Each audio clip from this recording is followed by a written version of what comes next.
Уникальные фотографии древних городищ, которые сейчас активно изучаются, Муса Аушев делал разные годы своей деятельности. Все они представлены на выставке. В основном краевед старается охватить те исторические объекты, которые не изучены другими ингушскими учеными.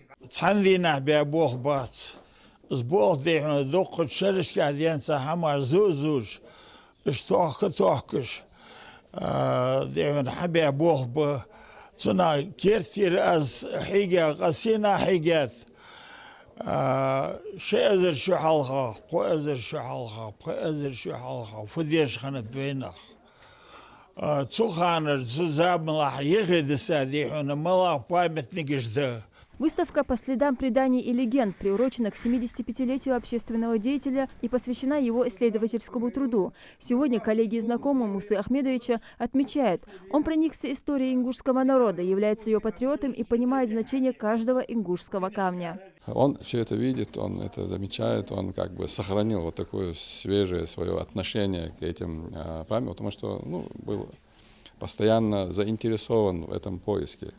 И самое главное то, что он оставил очень большой материал для будущих исследований, для будущих наших ученых. Член Союза писателей Ингушетии, публицист, прозаик и поэт. За свой писательский труд Муса Аушев награжден медалью маршала Жукова. Им написаны исторические очерки о наших знаменитых предках. О Бейсаре Бунохо, Бейсаре Мочке и многих других. Ко всему, за что берется, старается подходить с большой ответственностью. Еще момент организации этого музея. Муса Ахмедович Аушев внес значительный вклад. Он дал поверить, что из него станет музей. Первые экспонаты, которые легли в основу этой экспозиции по этнографии, по археологии, это дар от Мусы Аушева. Всю свою сознательную жизнь делал все для того, чтобы история ингушей, чтобы культура ингушей, язык ингушей, образование ингушей было бы на высоком уровне. Марит Хадриева, дочь краеведа, вспоминает, что он всегда был примером для них. Знания и мудрость, накопленные годами, помогли Мусе Ахмедовичу не только внести в лепту истории Ингушетии, но и достойно воспитать детей. Я его, в принципе, не работающим никогда не вижу. Он работает постоянно, он все время что-то читает, что-то изучает, что-то пишет. То есть, если мы приезжаем к нему в гости, да, нам приходится его всегда отвлекать от его работы.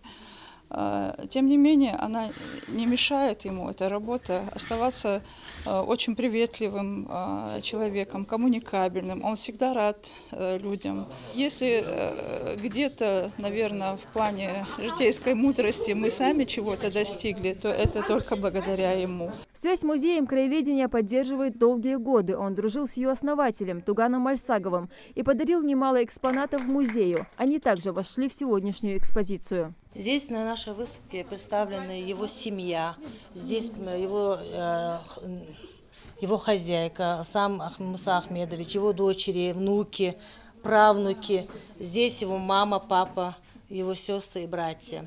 Кроме книг и документов о профессиональной деятельности Аушева, в дар музею он передал зернотерки, различные кувшины, деревянный челнок и гребень, которым более 800 лет, и одну семейную реликвию. Этот серебряный кинжал, который передавался в семье Аушевых из поколения в поколение, в 1977 году при жизни Тугана Мальсагова Муса Ахмедович передал в дар музею, посчитав, что он должен быть достоянием общественности. Все артефакты и документы бережно хранятся в музее. Несмотря на то, что Муса Аушев уже 8-й год находится на заслуженном отдыхе, он не собирается сидеть без дела, и, возможно, к выставке в честь очередного юбилея мы увидим новые работы краеведа. Лейла Гайсанова, Рахман Цуров, Новости 24.